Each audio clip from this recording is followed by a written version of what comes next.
dari kelompok 3, saya Salsa Dwi Putri. Saya Sita Nur Saski. Saya Heriawati. Saya Indriani. Saya Sukmawati. Pada kesempatan kali ini kami akan menyampaikan video praktikum jenis percobaan bimbingan sebagai bagian dari tugas perkuliahan. Modul 1, makhluk hidup. Kegiatan praktikum 1, ciri-ciri makhluk hidup. Makhluk hidup memiliki berbagai ciri yang membedakannya dari benda tak hidup, diantaranya dapat bergerak dan mampu berinteraksi terhadap rangsangan. Salah satu contoh adalah pada tanaman putri malu. Tanaman ini memiliki kemampuan untuk menutup daunnya ketika disentuh atau terkena rangsangan. Gerak pada tumbuhan juga dapat diamati pada tanaman kumis kucing. Terjadi karena pengaruh rangsangan dari lingkungan, terutama cahaya matahari. Gerak pada tumbuhan pada daun talas yang memiliki permukaan yang khas, sehingga air yang jatuh di atasnya akan langsung mengalir dan tidak mudah menempel.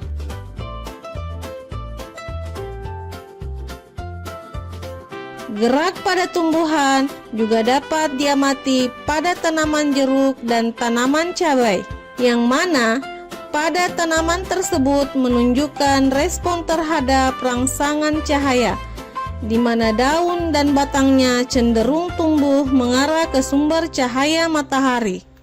Tanaman buah naga, tanaman ini menunjukkan respon terhadap rangsangan sentuhan, di mana batangnya akan tumbuh memanjang dan cenderung melilit. Makhluk hidup dari jenis hewan adalah ayam. Ayam dapat bergerak dengan berjalan dan berlari, serta merespon rangsangan dari lingkungan.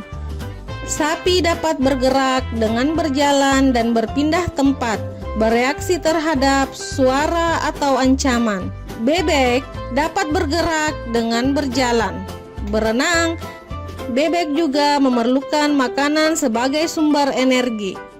Kucing dapat bergerak dengan berjalan, berlari, dan melompat, serta mampu merespon rangsangan, misalnya saat mendengar suara atau melihat sesuatu yang menarik. Anjing dapat bergerak dengan berjalan dan berlari, serta mampu merespon rangsangan dari lingkungan. Respirasi merupakan salah satu ciri penting makhluk hidup, yaitu proses bernapas untuk memperoleh oksigen yang dibutuhkan dalam menghasilkan energi. Salah satu contoh dapat diamati pada hewan kecoa.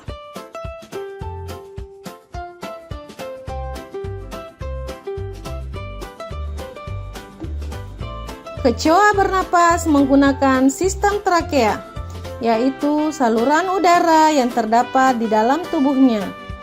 Udara masuk melalui lubang-lubang kecil yang disebut spirakel yang berada di sisi tubuh kecoa. Melalui sistem ini, oksigen dapat langsung disalurkan ke seluruh jaringan tubuh.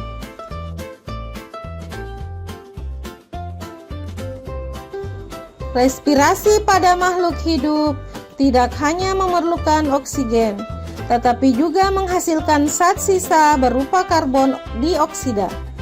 Salah satu cara sederhana untuk membuktikan adanya karbon dioksida adalah dengan menggunakan larutan kapur sirih. Ketika udara hasil pernapasan ditiupkan ke dalam larutan kapur sirih, larutan tersebut akan berubah menjadi keruh. Hal ini terjadi karena karbon dioksida yang dihasilkan dari proses respirasi beraksi dengan larutan kapur sirih.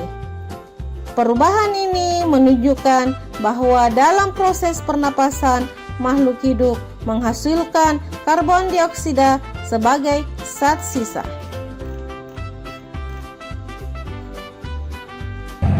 Demikianlah penjelasan yang dapat kami sampaikan mengenai ciri-ciri makhluk hidup, khususnya melalui pengamatan gerak pada tumbuhan. Dari pembahasan ini kita dapat memahami bahwa tumbuhan juga menunjukkan tanda-tanda kehidupan. Salah satunya melalui gerak sebagai respon terhadap rangsangan lingkungan. Terima kasih atas perhatian teman-teman semua. Mohon maaf apabila masih terdapat kekurangan dalam penyampaian.